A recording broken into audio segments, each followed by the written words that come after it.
राष्ट्रीय अध्यक्ष नड्डाजी, महाराष्ट्राचे प्रदेश अध्यक्ष सन्मान्य बावनकुळे साहेब, शिवप्रसादजी, रावसाहेब दानवे साहेब, या पंकजाताई मुंडे यांचं भारतीय जनता पार्टी तर्फे संभाजीनगर तर्फे स्वागत करतो। तसेच त्यांना छत्रपती शिवाजी महाराज आणि डॉक्टर बाबासाहेब आंबेडकर यांना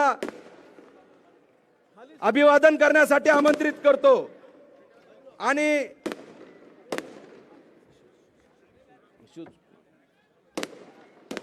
बोलो भारत रत्न डॉक्टर बाबासाहेब आंबेडकरांचा, छत्रपती शिवाजी महाराजांचा, भारतीय जनता पार्टीचा।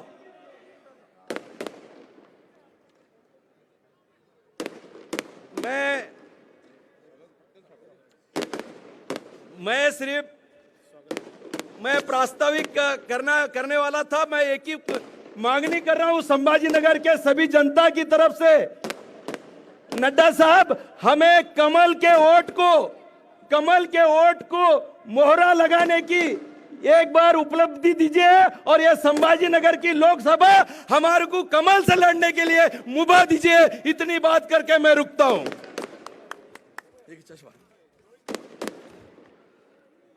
अच्छा, या जाहीर सभेसाठी ज्यांच्या आपण आतुरतेने वाट पाहतात असे आपले राष्ट्रीय अध्यक्ष आदरणीय नड्डा साहेब इथे उपस्थित झालेत। त्यांच्याबरोबर महाराष्ट्राचे लोकप्रिय अध्यक्ष चंद्रशेखर बावनकुळे साहेब, आपले सगळ्यांच्या परिचित असलेले आपले दादा रावसाहेब दानवे पाटील साहेब, डॉक्टर भागवत कराड साहेब, अतुलजी सावे, पंकजाताई, नारायण कुचे, प्रशांत बम, विजयाताई, आपल्या राष्ट्रीय चिटणीस आपल्या विजयाताई, आणि खास या सभेला आलेले राष्ट्रीय संघटन मंत्री शिवप्रसादजी व व्यासपीठावर उपस्थित सर्व सन्माननीय, मी भारतीय जनता पार्टी संभाजीनगर शहर व ग्रामीण जिल्हा अध्यक्ष व ते सर्व सरचिटणीस यांना विनंती करतो की आपण नड्डा साहेबांचा स्वागत सत्कार करावा।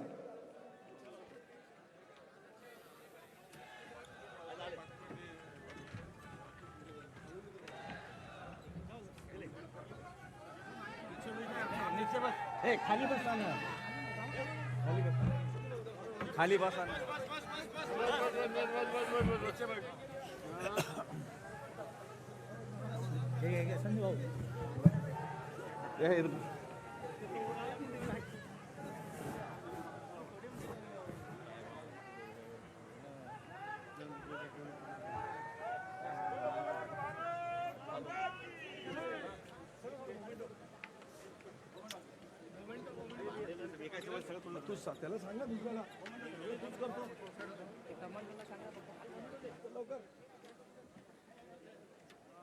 यानंतर भारतीय जनता पार्टी प्रदेश अध्यक्ष श्री चंद्रशेखर बावनकुळे साहेबांचं स्वागत प्रशांत बम आमदार व संजय केणेकर यांनी करावं अशी मी विनंती करतो।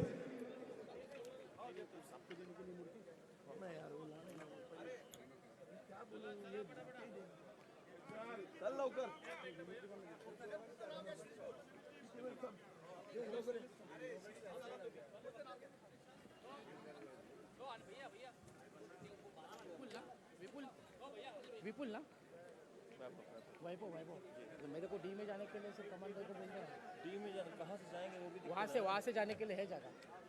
अभी मैं बोलता हूँ।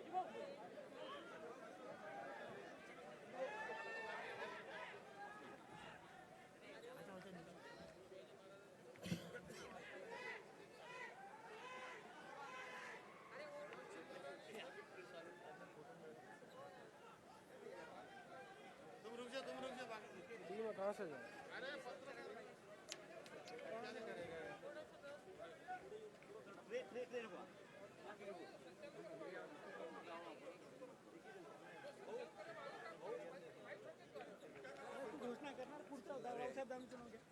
यानंतर केंद्रीय मंत्री आदरणीय रावसाहेब दानवे पाटील यांचा सत्कार मी बापू घडामोडे यांना विनंती करतो, बापू घडामोडे आणि अनिल मक्रिये यांना विनंती करतो की आपण त्यांचा स्वागत आणि सत्कार करावा.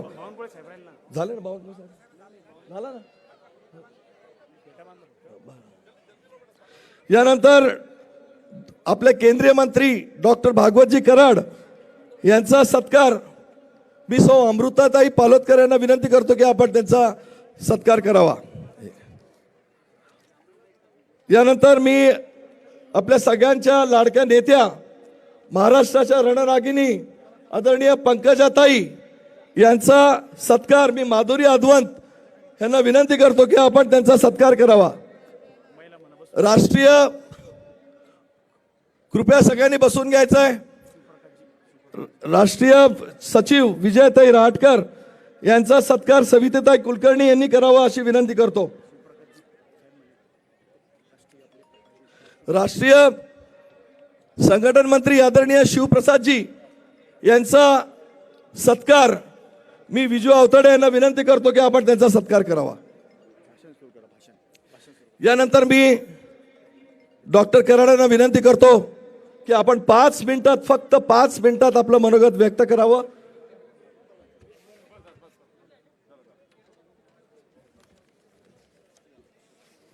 आज छत्रपती संभाजीनगर या ऐतिहासिक नगरीमध्ये भारतीय जनता पार्टीचे राष्ट्रीय अध्यक्ष जे पी नड्डाजी तसेच प्रदेशाध्यक्ष माननीय चंद्रशेखर बावनकुळेजी, राष्ट्रीय सहसचिव माननीय जयप्रकाशजी यांचं मी मनापासून प्रथम स्वागत करतो. आज संभाजीनगर लोकसभेच्या या भागातील बैठकीसाठी माननीय राष्ट्रीय अध्यक्ष मुद्दाम आलेले आहेत. त्या निमित्तानं व्यासपीठावर उपस्थित असलेले रावसाहेब पाटील दानवे, अतुलजी सावे, पंकजाताई, विजयाताई, बागडेनाना, प्रशांत बम, माननीय चित्रा वाघ, आदरणीय व्यासपीठ आणि जमलेल्या सर्व बंधू आणि भगिनींनो, आपण आझादी का अमृत महोत्सव संपूर्ण भारत देशभर मागच्या वर्षी साजरा केला, पण मराठवाडा हा मात्र 1 वर्ष 1 महिना 2 दिवसांनी स्वतंत्र झाला होता. म्हणून मराठवाड्यामध्ये आझादी का अमृत महोत्सव आपण साजरा करत आहोत. या निमित्तानं मला सांगावंसं वाटतं की संभाजीनगर जिल्हा ही संतांची भूमी आहे. यामध्ये संत एकनाथ असतील, संत ज्ञानेश्वर असतील, संत जनार्दन स्वामी असतील, या पार्श्वभूमीवर असलेला हा संभाजीनगर जिल्हा महत्त्वाचा आहे. तसेच संभाजीनगर हे मराठवाड्याची राजधानी सुद्धा आहे. या संभाजीनगर शहराला ऐतिहासिक महत्त्व आहे आणि ते महत्त्व म्हणजे एलोरा अजिंठा केव्ज असतील, दौलताबाद फोर्ट असेल किंवा कृष्णेश्वर टेम्पल असेल. या संभाजीनगर जिल्ह्यामध्ये मागच्या 4 टर्मपासून शिवसेना भारतीय जनता पार्टी युतीचा खासदार होता आणि या खासदारकीच्या वेळेस आम्ही युतीमध्ये लढलो आणि युतीमध्ये लढून प्रत्येक वेळेस खासदार निवडून कसा येईल त्यासाठी आम्ही प्रयत्न केले.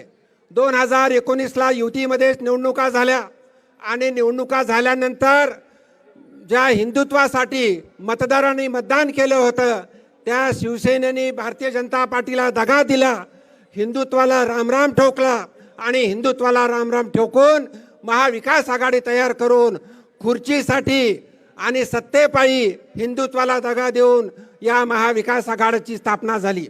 महाविकास आघाडीची स्थापना होऊन या महाराष्ट्राला यांनी 10 वर्ष मागे केलं.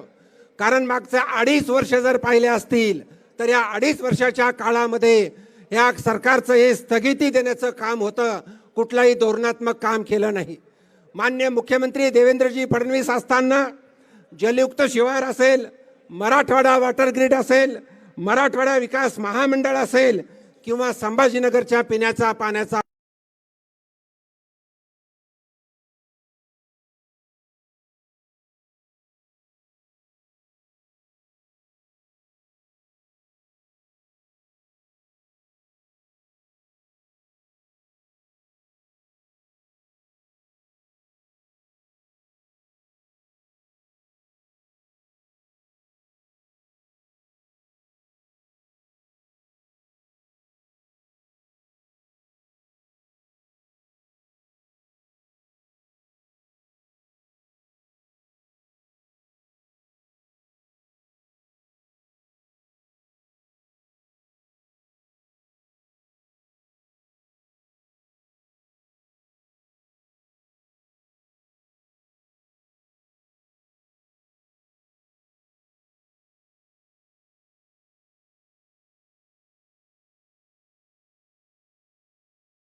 बाहेर पडले आणि गेले कुठं सोलापूरला गेले. त्या ठिकाणचे शेतकरी त्यांना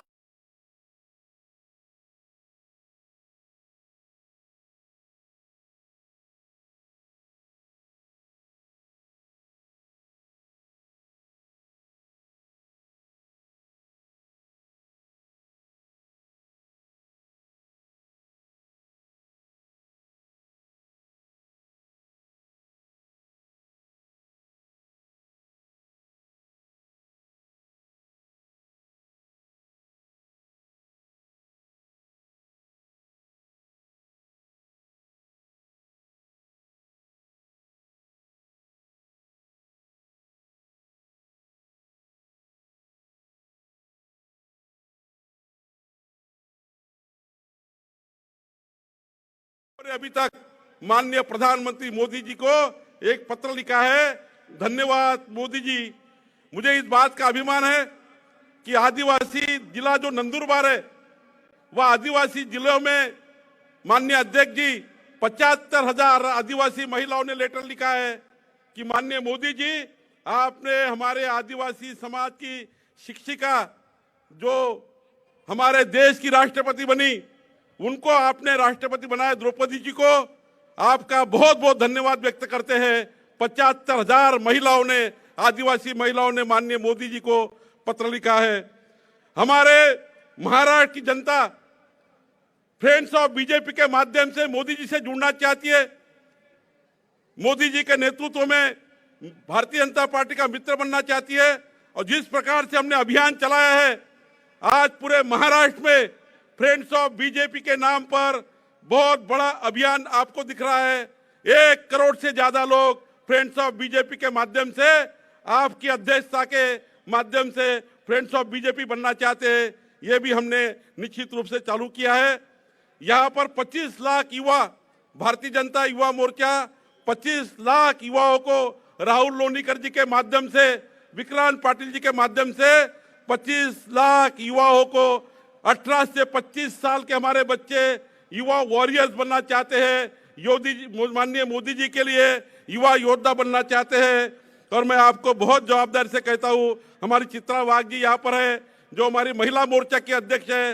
हर बूथ पर माननीय राष्ट्रीय अध्यक्ष जी हमारी 40-40 50-50 महिलाएं अभी माननीय पंकजा ताई रहे माननीय चित्रा ताई रहे इनके नेतृत्व में हर बूथ पर आपको 25-30 महिलाओं का नेतृत्व यहाँ खड़ा हो रहा है. माननीय अध्यक्ष जी यहाँ पर ये बात सही है अभी राव साहब ने कहा कि पंचायत चुनाव हुए महाविकास आघाड़ी ने कहा था कि ये सरकार जो बनाई हुई सरकार बराबर नहीं है. ये सरकार असंवैधानिक है. लेकिन मुझे अभिमान है माननीय देवेंद्र जी के नेतृत्व में एकनाथ शिंदे के नेतृत्व में माननीय मोदी जी अमित भाई आपके नेतृत्व में जो सरकार बनी है वो सरकार की पहली टेस्ट हमने पास कर ली है.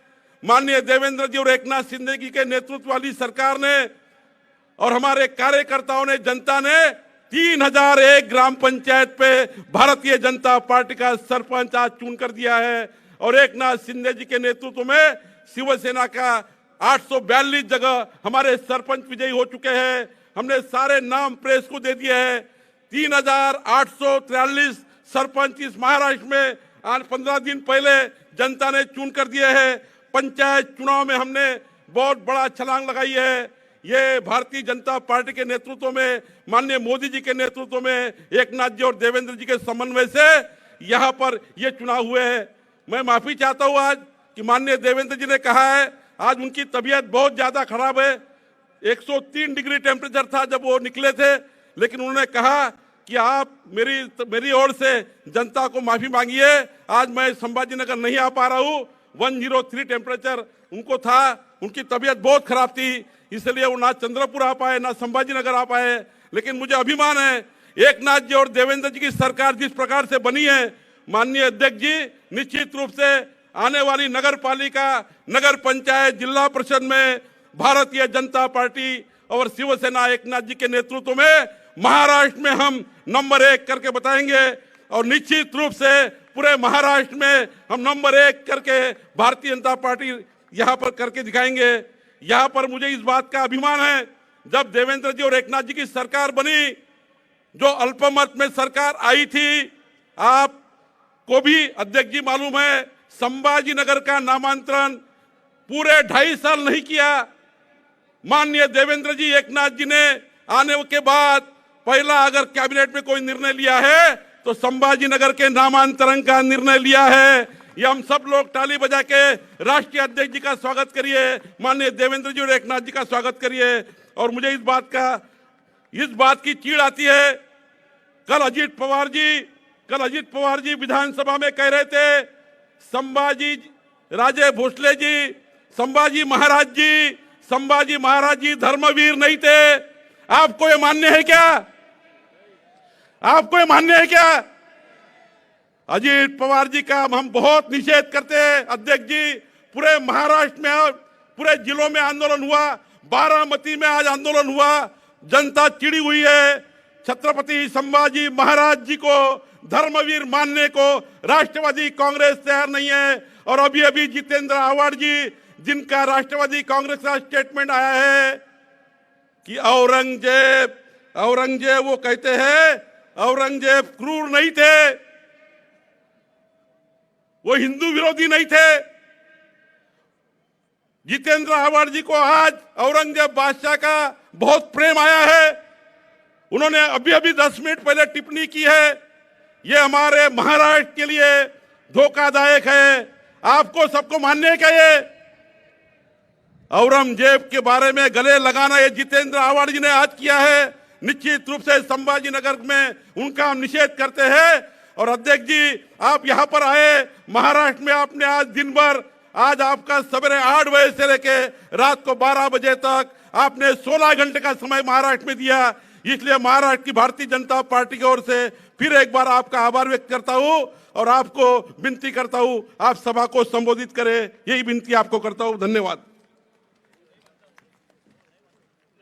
पहाड़ों से निकलकर धरती के इस मैदान तक हर मुकाबले का डटकर सामना करने वाले भारतीय जनता पार्टी के यशस्वी अध्यक्ष हमारे मार्गदर्शक श्री जेपी नड्डा जी का संतों की पावन भूमि मराठवाड़ा की राजधानी छत्रपति संभाजी नगर में स्वागत करते हुए संबोधन के लिए मैं आमंत्रित करता हूं आदरणीय नड्डा जी।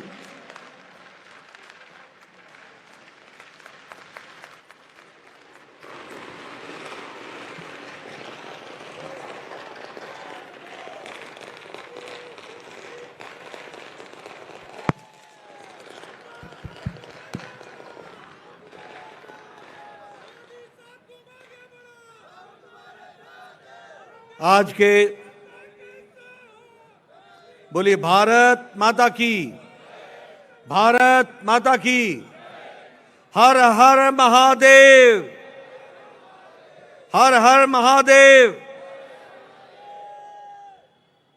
आज के इस जनसभा में मंच पर उपस्थित हमारे भारतीय जनता पार्टी के जुझारू, कर्मशील और संवेदनशील अध्यक्ष श्री चंद्रशेखर बावनकुले जी, हमारी राष्ट्रीय मंत्री, मध्य प्रदेश में सहप्रभारी बहन पंकजा ताई मुंडे जी, हमारे केंद्रीय मंत्री राव साहब दानवे जी, केंद्र में हमारे मंत्री भागवत कराड़ जी, हमारे विजय राहतकर जी राष्ट्रीय मंत्री, और अतुल सावे जी विधायक औरंगाबाद पूर्व, हमारे संगठन को चालना देने वाले ऐसे हमारे राष्ट्रीय सह संगठन मंत्री शिव प्रकाश जी, हरिभाऊ जी, हमारे सांसद मनोज कोटक जी, संजय केणेकर जी,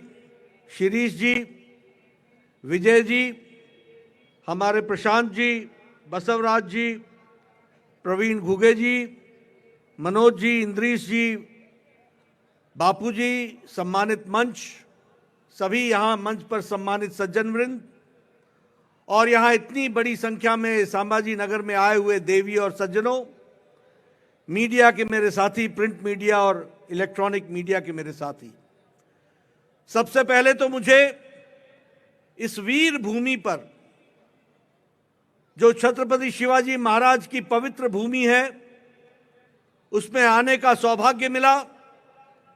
मैं वीर छत्रपति शिवाजी महाराज से प्रेरणा लेकर नमन करके अपनी बात को प्रारंभ करता हूं। मैं जब संभाजी नगर आया हूं तो मुझे घृष्णेश्वर ज्योतिर्लिंग को भी नमन करते हुए, इस पवित्र भूमि, पुण्य भूमि को नमन करते हुए भी मैं अपनी बात को प्रारंभ करता हूं। ये वीरों की भूमि है। अगर हम याद करें तो 1857 में आजादी की लड़ाई में यही संभाजी नगर से लगभग 24 हमारे स्वतंत्रता सेनानियों ने अपना बलिदान भी दिया, योगदान भी किया और लड़ाई को आगे बढ़ाने का काम किया। मित्रों, जब मैं यहां आया हूं तो एक ऐसा समय है जब महाराष्ट्र में सरकार बदली गई है और एक विकास की ओर बढ़ने वाली सरकार एकनाथ शिंदे जी के नेतृत्व में देवेंद्र जी के सहयोग के साथ आगे बढ़ रही है। बीच में एक छोटा सा कालखंड आया जो महाविकास अघाड़ी के नाम पर महाराष्ट्र को महाविनाश की ओर ले गया। विकास के काम रुक गए, परिवारवाद हावी हो गया, भ्रष्टाचार चरम सीमा पर हो गया और लोगों के जनहित के काम रुक गए। लेकिन आज मुझे खुशी है कि जब मैं महाराष्ट्र में आया हूं तो फिर से विकास के कार्यों को ताकत देकर के आगे बढ़ाने का काम चल रहा है। और मुझे इस बात की भी खुशी है कि आज जब दुनिया में एक तरीके से कई तरह के संकट आए हैं तो हम गौरव के साथ ये कह सकते हैं कि प्रधानमंत्री मोदी जी के नेतृत्व में इन मुसीबतों में भी देश पूरी ताकत के साथ आगे विकास की ओर छलांग लगाता हुआ बढ़ रहा है। इस बात को भी हमको समझना होगा। और मैं ये कहने के लिए नहीं कह रहा हूं, सिर्फ इसलिए नहीं कह रहा हूं कि प्रधानमंत्री मोदी जी हमारे नेता हैं, हमारे पार्टी के नेता हैं। आज आप देखिए, मैं कोरोना की अगर बात करूं तो आपके सामने चाइना की तस्वीर आपके सामने है।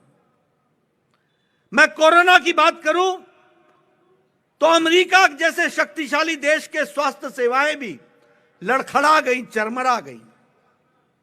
आप कोरोना की बात करें तो यूरोप भी एक तरीके से अपने आप को मजबूर रूप में देखता रहा जब कोरोना आगे बढ़ा था। लेकिन हम ये गौरव के साथ कह सकते हैं, और मैं यहां दृश्य देख रहा हूं, आप सब लोग इतनी बड़ी संख्या में बैठे हैं, सब बहुत नजदीक नजदीक बैठे हैं, किसी के चेहरे पर मास्क नहीं है। आज ये ताकत अगर मुझे हम लोगों को दी है तो प्रधानमंत्री मोदी जी ने 220 करोड़ वैक्सीन, 220 करोड़ टीकाकरण, 130 करोड़ की जनता को डबल डोज विथ बूस्टर लगा करके ताकत प्रदान की है। इस बात को भी हमको ध्यान में रखना चाहिए।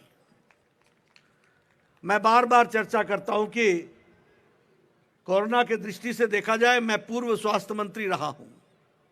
आपसे मैं चर्चा करना चाहता हूं, इस देश में टेटनस की दवा को आने में 25 साल लग गए।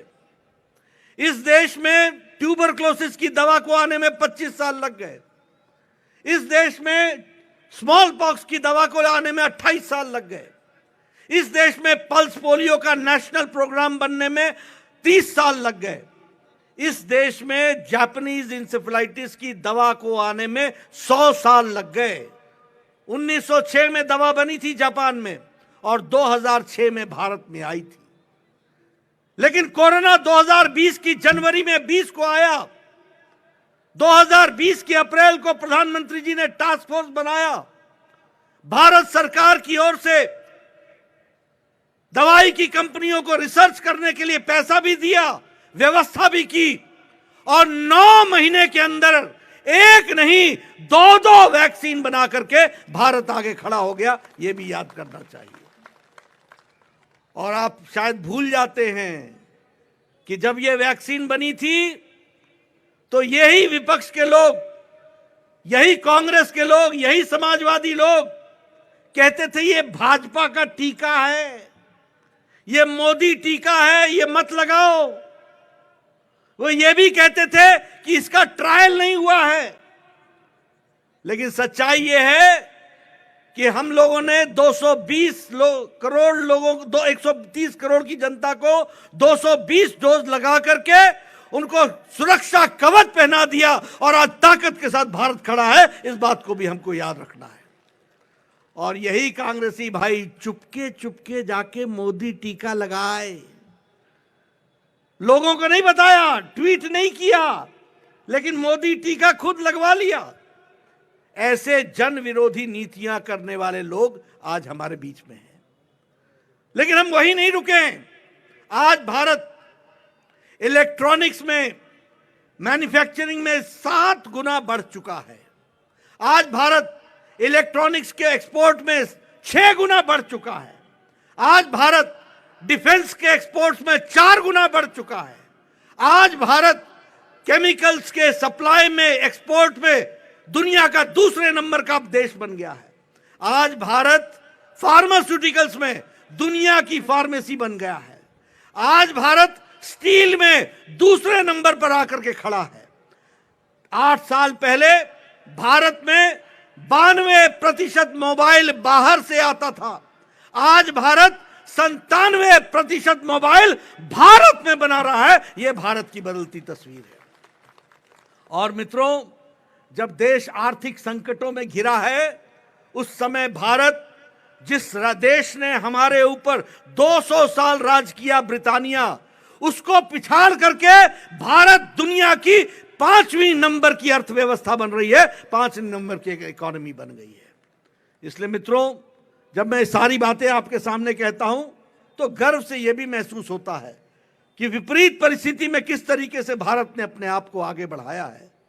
और उसी तरीके से अगर हम बात करें, यूक्रेन का युद्ध हुआ, कौन सा ऐसा देश था जिसने अपने लोगों को वापस लाने की व्यवस्था की? क्या अमेरिका ने की? क्या पाकिस्तान ने की? क्या चीन ने की? क्या श्रीलंका ने की? क्या बांग्लादेश ने की? कौन सा ऐसा देश था? लेकिन हमें यह फक्र होता है कि भारत के यशस्वी प्रधानमंत्री जी ने एक समय में पुतिन से बात की, एक समय में ज़ेलेंस्की से बात की, युद्ध को रुकवाया और 32,000 विद्यार्थी वापस सुरक्षित हमारे देश के अंदर लाने का काम किया है। इसलिए मित्रों, अगर हम विकास की कहानी कहें तो ध्यान में आता है कि देश बहुत तरीके से आगे बढ़ने का काम किया है। और यहां मैं ये भी कहना चाहूंगा कि जहां तक आम नागरिक का सवाल है, महिलाओं का सवाल है, हमारी योजना क्या है? गांव, गरीब, वंचित, पीड़ित, शोषित, दलित, महिला, युवा, किसान, समाज के अंतिम पायदान में खड़ा व्यक्ति, उसको मजबूती देने का हमारा काम है।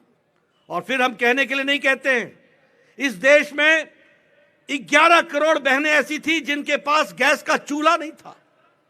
आज मोदी जी ने उनको गैस का चूल्हा भी दिया, सिलेंडर भी दिया और उनको स्वाभिमान के साथ खड़ा होने के लिए उनकी ताकत को बढ़ाया। कैसा देश था भारत? 70 साल की आजादी हो गई और हमारे यहां घर में शौचालय नहीं था। और इनकी संख्या कितनी थी? 12 करोड़। इसका मतलब 12 करोड़ बहनें अपने दैनिक नित्य क्रम के लिए घर से बाहर खेतों में जाया करती थी। कैसा देश था? लेकिन प्रधानमंत्री मोदी जी ने 12 करोड़ इज्जत घर बनाकर 12 करोड़ बहनों को इज्जत देने का काम किया, तो नरेंद्र मोदी जी ने किया। यह सौभाग्य योजना, 18,000 गांव में बिजली नहीं। कितनी संख्या? 18,000। 2.5 करोड़ लोगों के घर में बिजली नहीं। 2.5 करोड़ लोगों को बिजली देने का काम किया। उजाला योजना, उज्ज्वला योजना, सौभाग्य योजना, स्वच्छता अभियान, ये सारी योजनाएं एक तरीके से भारत को मजबूती ला रही हैं। मैं यहां यह भी कहना चाहूंगा कि प्रधानमंत्री गरीब कल्याण अन्न योजना ये छोटी योजना नहीं है। इसके कारण भारत में अति गरीबी 1% से नीचे आ गई है, 1% से नीचे आ गई है। और 80 करोड़ की जनता को 5 किलो गेहूं या 5 किलो चावल, 1 किलो दाल ये देने का तय किया है। आपको जानकर खुशी होगी कि 7 करोड़ 30 लाख घरों को 7 करोड़ 30 लाख घरों को पानी की व्यवस्था की गई है। और हमारे यहां संभाजी नगर में भी 1,18,000 घरों को पानी से जल, हर घर जल पहुंचाने का भी काम किया गया है। इसलिए मित्रों, फिर चाहे प्रधानमंत्री आवास योजना हो, 3 करोड़ 60 लाख घरों को घर बना करके दिए हैं। और उसी तरीके से प्रधानमंत्री किसान सम्मान निधि में 11 करोड़ 78 लाख लोगों को 2,000 रुपए हर चौथे महीने देने का काम किया है। इसलिए विकास की एक नई गाथा लिखी जा रही है। मैं यहां यह भी कहना चाहूंगा कि जब मैं महाराष्ट्र की बात करता हूं तो पिछले 12 दिसंबर को प्रधानमंत्री मोदी जी आए थे। उन्होंने 75,000 करोड़ रुपए के प्रोजेक्ट्स दिए थे, 75,000 करोड़ के प्रोजेक्ट्स दिए थे। और उसी तरीके से विकास की एक नई कहानी को लिखने का काम किया है। हर दृष्टि से, चाहे सड़क हो, चाहे इंफ्रास्ट्रक्चर हो, चाहे हाईवेज हो, चाहे एयरपोर्ट्स हो, चाहे रेलवे स्टेशन हो, हर दृष्टि से विकास की एक नई कहानी लिखने का काम किया है। और आज हमारी कोशिश है कि फिर से एकनाथ शिंदे और देवेंद्र जी की सरकार इस काम को आगे बढ़ाए। 12 मेडिकल कॉलेजेस महाराष्ट्र को दिए, all India institute of medical sciences दिया है, इंस्टीट्यूट्स पर इंस्टीट्यूट्स दिए जा रहे हैं ताकि विकास हो सके। और यहां मैं एक बात और भी कहना चाहूंगा कि चाहे इंफ्रास्ट्रक्चर ग्रोथ की बात हो, 191 किलोमीटर का मुंबई का मेट्रो हो, और उसी तरीके से मुंबई ट्रांस हार्बर लिंक जो कंप्लीट हो रहा है उसका काम हो, जल युक्त अभियान हो, ये सारे काम महाराष्ट्र की सरकार ने बहुत तीव्र गति से किए हैं।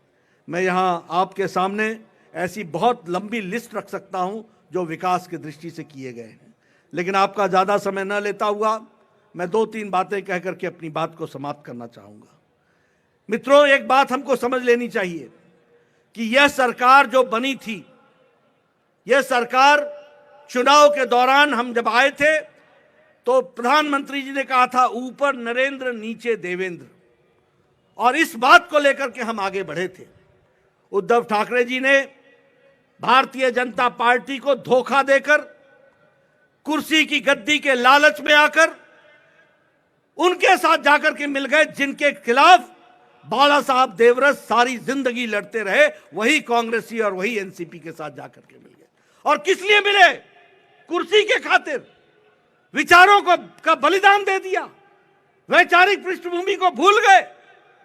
जो राष्ट्रवादी ताकतों के साथ खड़े होते थे उन लोगों ने नए चेहरे, नए नकाब, नए मुखौटे पहन करके वो खड़े हो गए। लेकिन आप जानते हैं असली असली होता है, नकली नकली होता है। नकली रह गया, असली वापस आ गया और भारतीय जनता पार्टी के साथ मिलकर के फिर से राष्ट्रवादी तरीके से सरकार बनी है।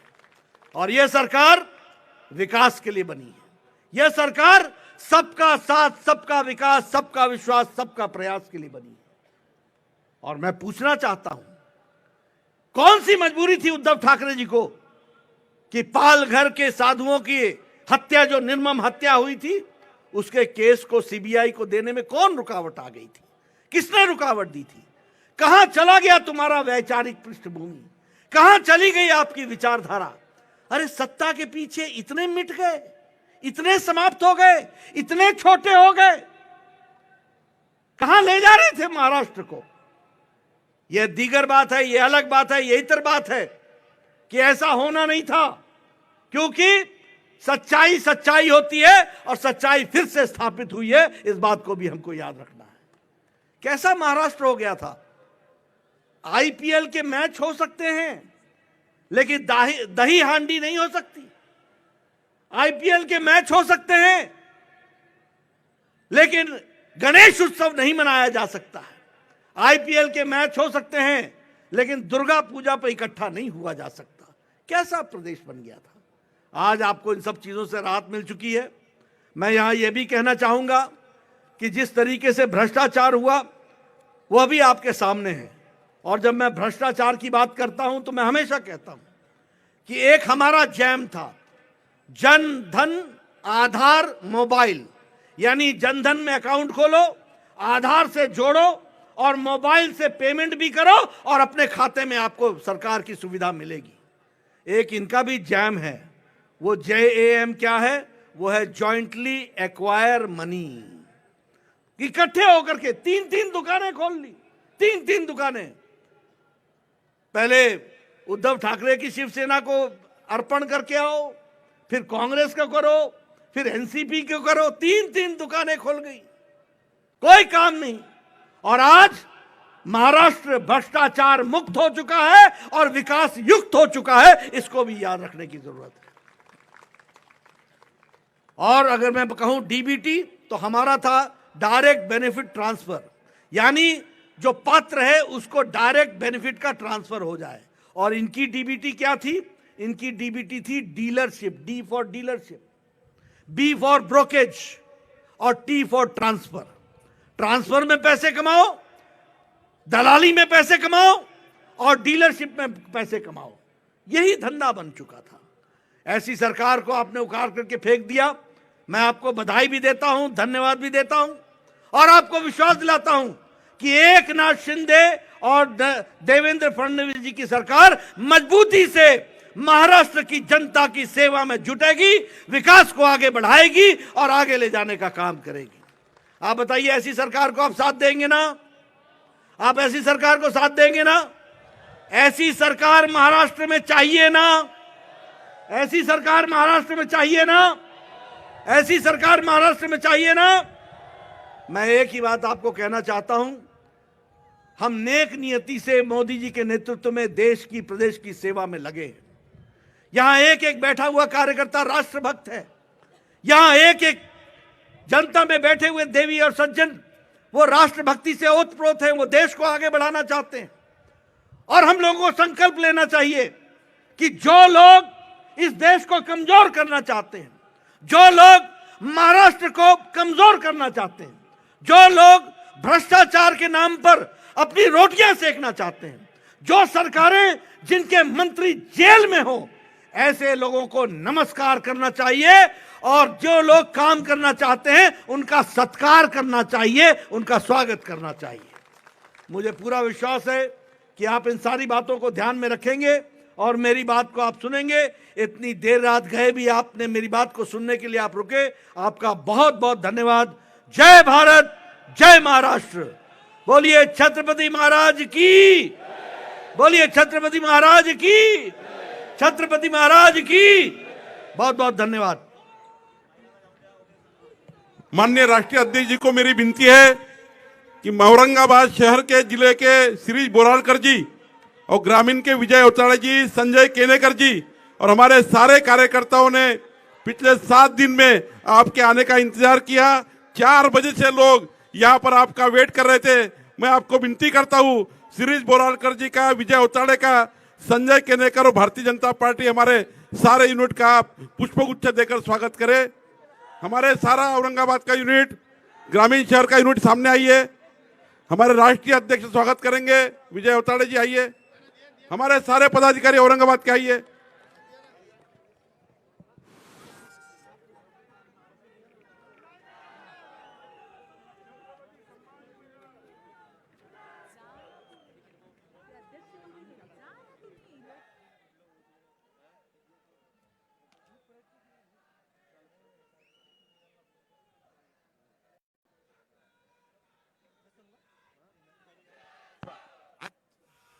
आजच्या